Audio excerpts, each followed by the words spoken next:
If your Galaxy Buds Core won't enter pairing mode, you're stuck with earbuds that simply won't connect, no matter how many times you try. But don't worry, this is usually a quick fix. Let's get it working in under a minute. First, try the normal pairing trigger. Take both earbuds out of the case and press and hold both touch areas for about 5 seconds. If it works, you'll hear a beep. That means the pairing mode is active. If nothing happens, go to the next step.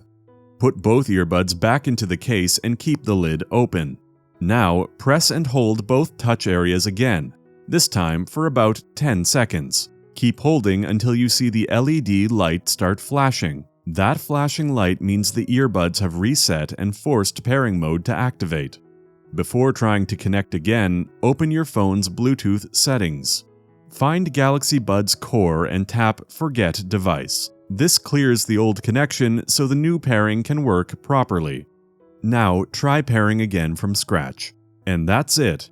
In most cases, this brings your Galaxy Buds Core back to normal and ready to connect. If this helped, stay with Fix 369. More quick Samsung fixes are coming next.